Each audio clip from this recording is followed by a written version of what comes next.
Ô, Márcio, vamos Bom começar dia. falando justamente sobre esse fechamento, né, do Estreito de Hormuz pelos Estados Unidos, algo que já estava fechado ali pelo Irã, trazendo bastante apreensão nas economias globais. Eu queria entender um pouco da sua percepção. É uma rota importante? É um fluxo importante, principalmente de petróleo, que traz bastante apreensão para um cenário inflacionário, para um cenário de menor crescimento econômico? Qual que é a sua avaliação com cada vez mais tensão, com o local virando cada vez mais um barril de pólvora na região? O que a gente pode traçar de perspectiva, de percepção a respeito desse cenário no ambiente global? Provavelmente choques de preços internacionais que serão absorvidos pelos países. Esse é um grande problema, porque vai afetar não apenas preços de combustíveis, mas também custos na aviação civil, por exemplo, custos na produção do agronegócio por causa dos fertilizantes, essa transmissão se dará para a economia real. Então, o cenário não é nada animador aí para os próximos meses. E vários, né, economistas já têm falado sobre esse cenário de estagflação. É um risco, é a principal apreensão que os países do mundo estão enfrentando nesse momento. Queria que você trouxesse para a gente aí essa visão, desenvolvesse um pouco esse raciocínio, porque, de fato, né, se o cenário global vai estar impactado na inflação e um crescimento menor, esse é o principal risco que a gente pode ver na economia global?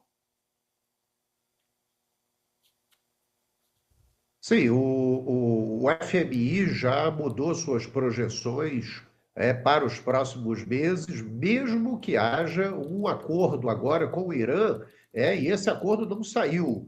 Então, o cenário não é nada animador aí para frente, porque nós temos um problema não apenas atingindo o agronegócio, por exemplo, mas como o escoamento do agronegócio. A produção do agro será atingida por conta de preços de fertilizantes mais altos, escassez de fertilizantes, escassez de insumos para a fabricação de fertilizantes, a dificuldade na movimentação de máquinas no campo para a produção, como tratores, por exemplo, que usam diesel aqui no Brasil, a dificuldade de preços para a aviação civil, o que pode gerando escassez de combustível para a aviação civil, afetar toda uma questão de deslocamento no espaço aéreo internacional, da aviação comercial.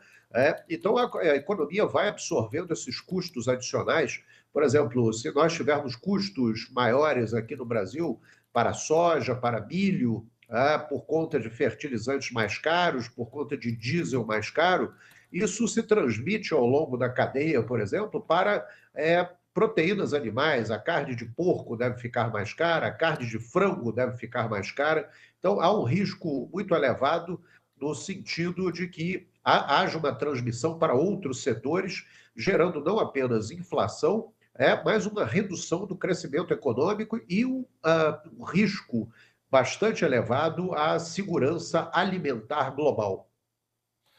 Ô, Márcio, até nesse sentido, né? Você citou a questão do Brasil. O Brasil tem sofrido com os choques, a gente até vê alguns programas governamentais aí para tentar minimizar todo esse impacto, mas a gente tenta olhar com outro prisma, né? Ou buscar algum tipo de oportunidade. E isso pode acontecer aqui no país, a gente pode acabar transformando de alguma forma um choque, um problema em algum tipo de oportunidade para nós aqui, seja na questão econômica, seja na questão do mercado, seja na questão de uma balança comercial.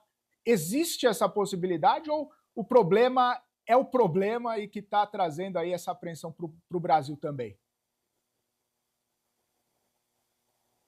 Olha, nós temos que lembrar que nós somos exportadores de petróleo, nós somos autossuficientes na produção, embora nós não sejamos na questão do refino. Então, no que diz respeito à produção, a Petrobras é impactada positivamente no que se refere à produção do petróleo para exportação, com o insucesso das negociações entre Irã e Estados Unidos, o preço do petróleo do barril voltou a estourar a casa dos $100, do tipo Brent, que é o tipo de referência usado, e, nesse caso, para a Petrobras, as receitas de exportação são bastante interessantes, o que também é positivo para os repasses para a União, no sentido de ajudar a União, inclusive, no que diz respeito a déficit fiscal, reduzindo aí ou amenizando pelo menos esse déficit fiscal. Evidentemente, isso dependerá da duração da guerra. Márcio, prazer falar com você. Quero ainda citar a guerra, mas para trazer uma preocupação revelada hoje pelo Banco Mundial em relação a uma crise global de empregos que pode estar aí um processo que pode estar em curso, agravado, obviamente, por todas essas questões geopolíticas mais tensas envolvendo a humanidade como um todo, né? Nesse momento localizado ali no Oriente Médio, mas o presidente do Banco Mundial, o Ajay Banga, alertou aí que nos próximos de 10 a 15 anos vão entrar no mercado de trabalho pelo menos 1 bilhão e 200 milhões de pessoas, mas que o número de vagas geradas, o número gerado, né, de vagas, não deve passar de 400 milhões. Então, uma diferença muito grande entre o número de pessoas que vão entrar no mercado de trabalho e o número de vagas disponíveis. Claro que tudo isso é repensado, recalculado, mas no momento em que a gente vê tantas expectativas e preocupações com inflação, também precisa se olhar para o emprego ou para os níveis de emprego? O emprego, ele certamente será afetado pela crise atual, já há aí expectativas negativas em função da própria necessidade de elevação de juros nas economias por conta de choques exógenos de preços que estão sendo absorvidos por essas economias.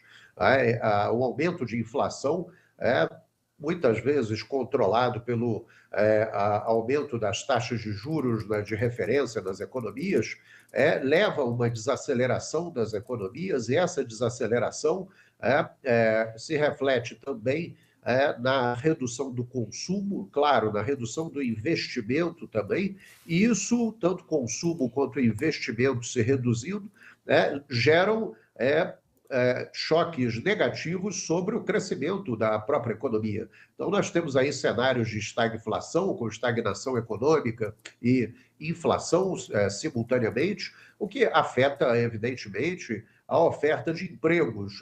A perspectiva futura não é das melhores, levando em consideração também discussões mais recentes sobre a entrada em funcionamento de novas gerações de inteligência artificial, que poderão muitas vezes tornar certos postos de trabalho obsoletos, e, nesse caso, a geração de empregos não será suficiente realmente para atender a demanda de novos empregados que chegam ao mercado de trabalho em busca de novos postos de trabalho.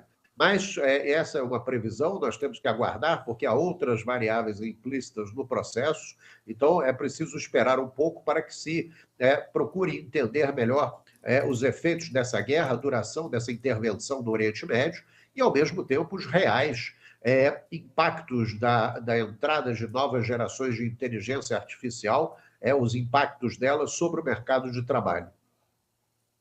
Sim, pontos importantes que você traz, Márcio, em relação também a esse conflito. Queria até aprofundar com você um pouco mais essa questão da logística internacional, o impacto que isso traz com essa interdição ou com essa mudança de controle, né? Deixando o controle do Estreito de Hormuz sair da mão do Irã e ir para a mão da Marinha Americana. Claro que isso tudo é muito questionável, mas do ponto de vista prático, do ponto de vista de frete, de logística, isso com certeza deve trazer um impacto mais direto, pelo menos num primeiro momento. Como que você vê também toda essa questão que envolve aí as possibilidades alternativas de transporte? Então, a gente tem a Arábia Saudita que tem o duto, que consegue trazer parte da produção ali por dentro do país e fazer o transporte pelo canal de Suez. E, ao mesmo tempo, como que você vê também essa possibilidade de um controle desse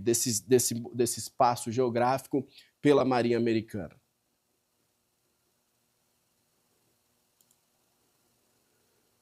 Bem, os Estados Unidos, até agora, não têm planos efetivos para ocupar a ilha de Karg, no sentido de controlar o principal porto e área produtora de petróleo, mas decidiu controlar o acesso ao Estreito de Hormuz. Com o controle norte-americano do Estreito, com o fechamento do Estreito, que é o principal atingido é o Irã. É um país do Oriente Médio que até agora continuava com as suas exportações de petróleo praticamente normalizadas.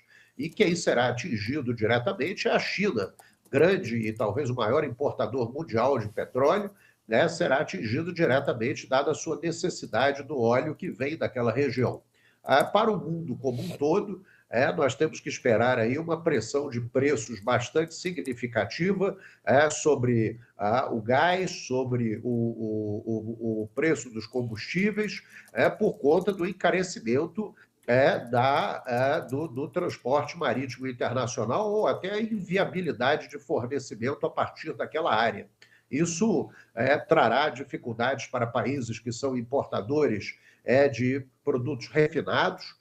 O Brasil aí depende muito fortemente de 30% de importação de diesel, depende de importação de gás também. Então, países que dependem de produtos importados derivados de óleo e gás serão duramente afetados.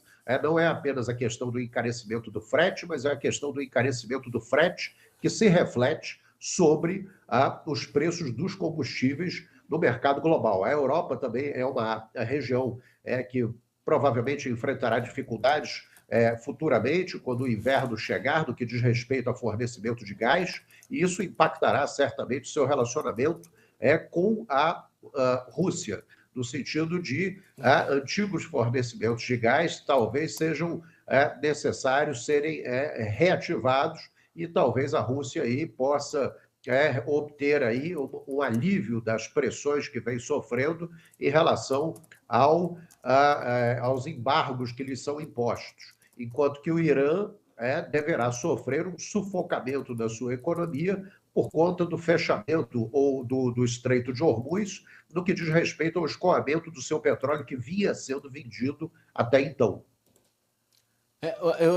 Perfeito ponderação, Márcio. Eu estava até com essa pergunta engatilhada aqui, justamente porque nesse contexto aí, parece que a Rússia é a grande vencedora. Primeiro, aquela medida simbólica lá dos Estados Unidos lá atrás, dizendo que passaria por cima das sanções comerciais, mesmo que temporariamente voltaria a comprar o petróleo da Rússia, mas inclusive o Kremlin declarando, né, recentemente, de que tem fila de países querendo o petróleo russo.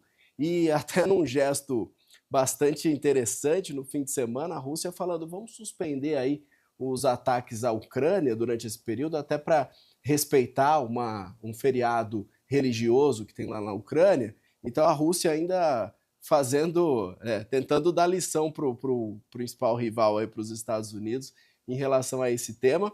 E você acha que esse combustível e essa volta ao jogo da Rússia tende a se manter, mesmo se esse conflito se dissipar mais rapidamente? É uma necessidade, porque o aquecimento na União Europeia é aquecimento com base de gás, né? E o inverno em algumas regiões europeias é terrível, e ficar sem o aquecimento pode ser muito pior. Ainda que o pagamento por esse gás que é comprado da Rússia possa estar subsidiando a máquina de guerra russa. Então, entendemos que, diante de uma necessidade futura de suprimentos de gás, por exemplo, para a Europa, a Rússia poderá ter, sim, as sanções que lhe são impostas aliviadas tão logo o inverno europeu se aproxime. Exato. Que é o mundo e suas características muito peculiares, né? E as mudanças e os ciclos e essa roda gigante aí que vai mudando o tempo inteiro. Agradeço muito pela sua participação aqui, viu, Márcio? Volte sempre aqui à nossa programação.